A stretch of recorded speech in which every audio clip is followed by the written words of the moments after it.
hay alerta por el grave deterioro de la salud del periodista Carlos Julio Rojas, detenido en el helicoide desde abril del 2024. Sus familiares recientemente pudieron verlo solo 5 minutos rodeados de funcionarios.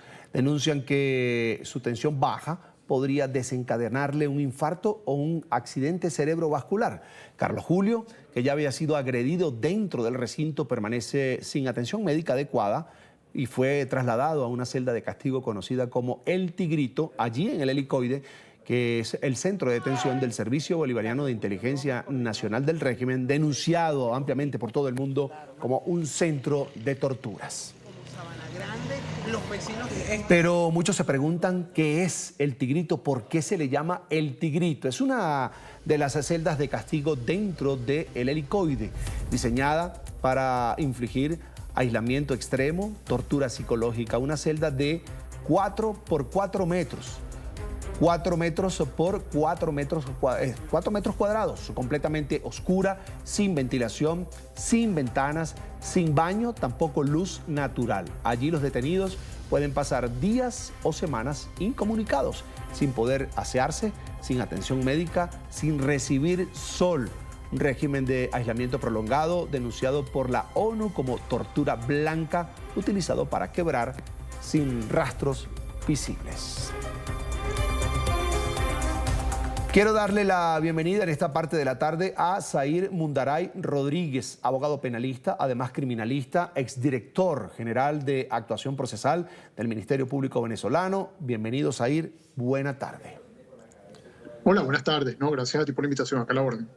Zair, por supuesto no te voy a preguntar cómo obtienes información de lo que pasa con Carlos Julio Rojas. Solo quiero saber cómo está, qué significa además estar en una celda de castigo, en un tigrito como tú y yo conocemos que se le dice a estas celdas en Venezuela.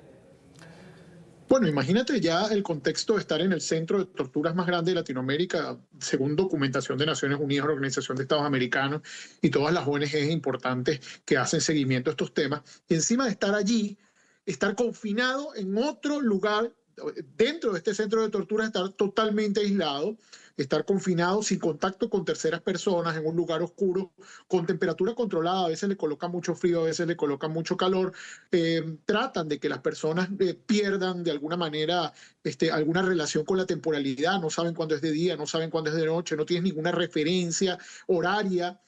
No puedes escuchar lo que ocurre fuera, ni nadie te puede escuchar a ti, no tienes un baño, no tienes cómo asearte. Es decir, son unas condiciones absolutamente infrahumanas y que han sido diseñadas por la dictadura venezolana para tratar de ser especialmente crueles con quienes hacen algún reclamo dentro del sistema penitenciario. Ya sabemos que Carlos Julio Rojas ha sido un hombre frontal, recto, que siempre ha dado la cara frente a cualquier forma de injusticia. Y esto ha llevado a que las autoridades actuales del SEBIN, de este centro de tortura, es decir, del helicoide, hayan tomado la decisión de aislamiento. Hoy me ratificaban que lleva 2 días en esa situación de aislamiento, no se le permite el contacto tampoco con abogados, familiares, cambio de ropa, aseo personal elemental, es decir, están tratando de quebrarlo, están tratando de infligirle la mayor cantidad de sufrimiento posible, y esto es absolutamente inaceptable. Recordamos que Carlos Julio forma parte, además, de un grupo de ya 16 periodistas que se encuentran presos en Venezuela solamente por ejercer la profesión. En el caso de Carlos Julio es absolutamente ridículo porque Tarek William Saab le acusa de una planificación de un magnicidio que nunca ocurrió, ni no hubo jamás ninguna planificación, ni existe prueba alguna. Por eso es que tampoco le hacen audiencia, y esto forma parte de otra forma, otro mecanismo de tortura. No te hacen audiencia porque no hay nada que presentar frente a los jueces, y los jueces lo que hacen es darle largas y largas,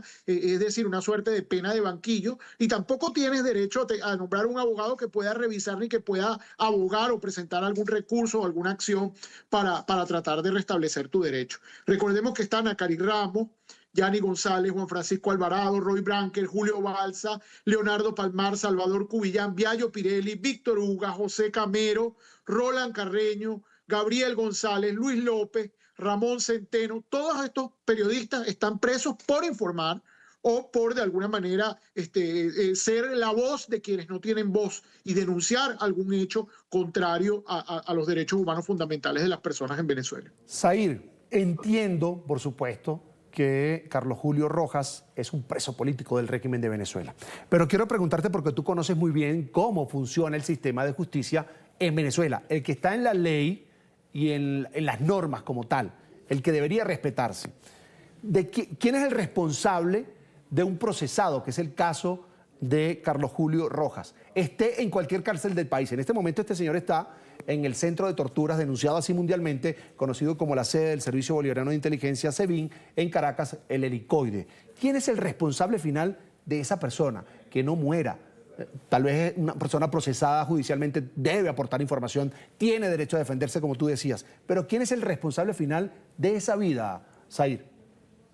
Bueno, hay varios responsables, porque el Estado mismo es responsable de acuerdo a los estándares internacionales de Naciones Unidas.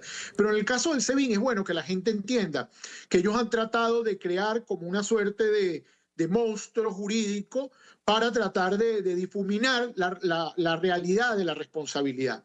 Esto lo pasaron al Ministerio de Sistema Penitenciario. Es decir, hubo una transferencia para que los presos del SEBIN pasen bajo a ese control. Pero resulta que cuando designan directores o subdirectores de ese, que se supone es un centro penitenciario, no son ni penitenciaristas ni miembros del sistema penitenciario, sino son comisarios del SEBIN. Es decir, tratan de que no haya como ningún responsable directo. Es el SEBIN el responsable, porque son estos comisarios los que toman la decisión de infligir tortura, y además hay este aislamiento, que es una forma de tortura blanca, que no estoy de acuerdo con el término, es una forma de tortura directa. Lo único es que no deja marcas físicas, pero las huellas psicológicas son indelebles. El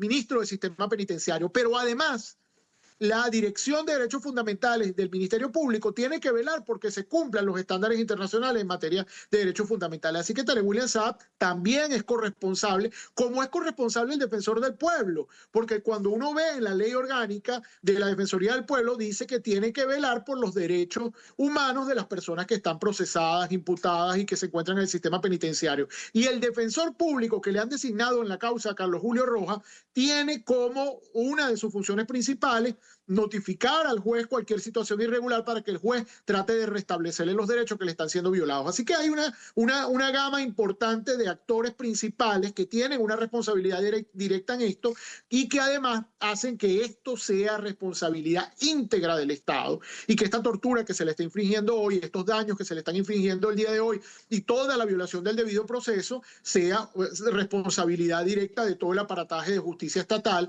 que se especializa o se dedica especialmente a infringir los derechos, a violentar los derechos de los presos políticos de la manera más impune, porque quienes están llamados a perseguir estos delitos, en este caso el Ministerio Público, forma parte de toda esta cadena de mando y toda esta estructura criminal que persigue a los venezolanos. El caso de Venezuela en cuanto a persecución política, represión, tortura, todo lo que se comete por pensar distinto, incluso por informar, como tú bien decías, 15 colegas están en prisión el día de hoy por cumplir su función, por ejercer su profesión. Y pues nadie dice, bueno, los venezolanos, por supuesto, de bien, defensores de derechos humanos, activistas, abogados, tratan de hacer algo, pero siempre se quedan cortos frente al monstruo que significa el régimen venezolano, que tortura, que arremete y que posiblemente permiten algunos funcionarios que una persona de esta pueda morir, porque ha pasado en Venezuela. Han muerto presos políticos en prisión por no recibir, por ejemplo, atención médica adecuada.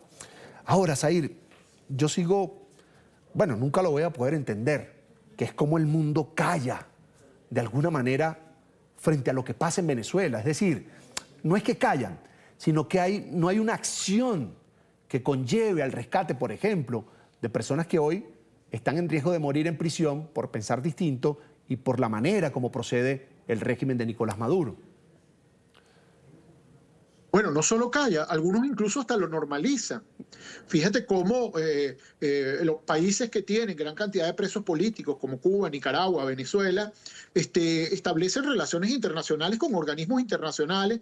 Fíjate que Venezuela está en el Consejo de Derechos Humanos. Fíjate que Venezuela está incluso en Naciones Unidas con un papel muy activo en muchas comisiones y en muchos espacios donde interactúa con otros estados, cuando lo que debería debería estar en una situación de reproche, en una situación de aislamiento diplomático, porque no es tolerable que sean precisamente estos actores quienes traten de mentir al mundo sobre la realidad de lo que está ocurriendo en Venezuela. Fíjate lo que ahorita, antes de que hablemos, de que estuviéramos hablando de esto, Venezuela la aíslan en materia financiera. ¿Pero por qué la aíslan en materia financiera? Bueno, porque en Venezuela todo se trafica. A la libertad de los presos políticos se trafica, hay que ir a hablar con uno, con el otro, que se tome la decisión política. Los jueces no deciden, los fiscales no deciden, finalmente es una decisión política.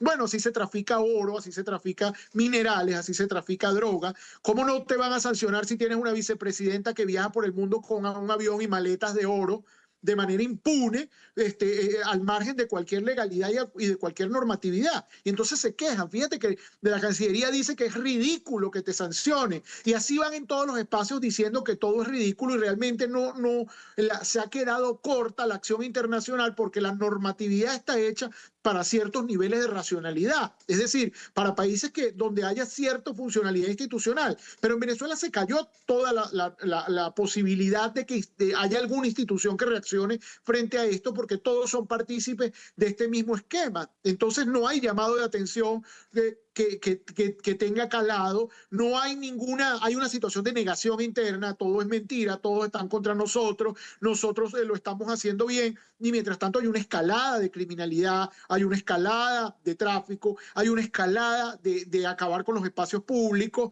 de poner ahora una elección sobre otra, de engañar a la gente creyendo que democracia es ir a votar en algo donde los cargos se reparten. Es decir, hay un derrumbe institucional absoluto, no hay constitucionalidad, y esto tiene que relatarse todos los días, porque incluso hay espacios en Europa, espacios académicos, donde la gente no termina de entender cómo en Venezuela hay una absoluta ausencia de institucionalidad y no existe ninguna reacción frente a estas cosas. Que se denuncie que Carlos Julio Rojas le está pasando esto y a otros presos políticos en situación de aislamiento debería meritar que al menos alguna institución pudiera ir hasta allá, la Cruz Roja, la Conferencia Episcopal, algunos miembros de la diplomacia, pero no, nadie. Y esto empieza a normalizarse y ya ve gente que dice: me voy a inscribir para la alcaldía, me voy a inscribir para tal cosa, voy a ser parte de todo este esquema disfuncional que en definitiva hay que sacar de raíz, porque no se puede convivir con esto. De modo que convivir con esto te hace copartícipe de todas estas modalidades criminales. Venezuela es una bomba de tiempo, eso lo leo mucho, lo escucho mucho de analistas, de dirigentes políticos, de amigos políticos cercanos a la causa de la libertad y la democracia venezolana. Pero la pregunta ahora mismo es, Zair, ¿cuánto tiempo más va a esperar o podría esperar el venezolano para que esa bomba, que yo la llamo social, pueda estallar? Y esto no es un llamado a un golpe de Estado, porque los golpes de Estado mayormente los dan los militares, y los militares sabemos en el caso de Venezuela con quiénes están.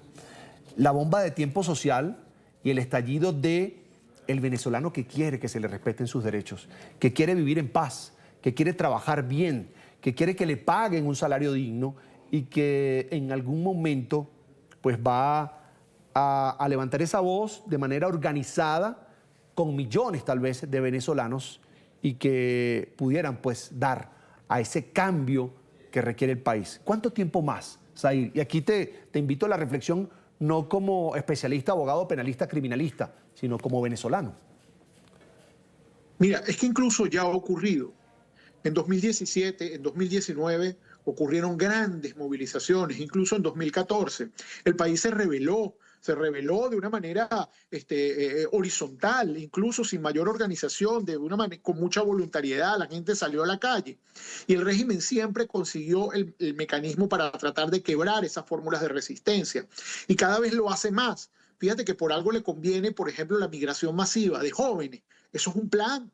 Mientras menos jóvenes protestatarios que no estén de acuerdo haya en Venezuela y estén fuera de la frontera, más seguridad tienen ellos de poder mantenerse en el poder. Por eso es que la migración forzada de la gente es un mecanismo, es un plan.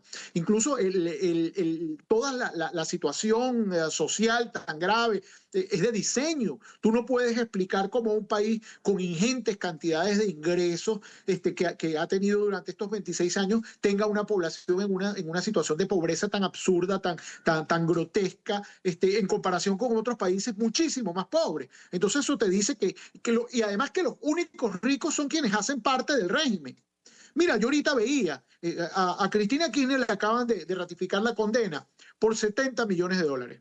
Los casos de Venezuela, 70 millones de dólares es un alcalde, un concejal, porque de ministro para arriba los casos son de cientos o de miles de millones de dólares. Y es precisamente por la cantidad de dinero que ha habido en Venezuela. La cantidad de recursos ha sido proporcional a la escalada del poder para tratar de sostenerse, porque el saqueo es continuo, es permanente, y por más que estemos en una situación muy grave, sigue teniendo recursos Venezuela. Así que saber hasta cuándo es muy complejo. ¿Por qué?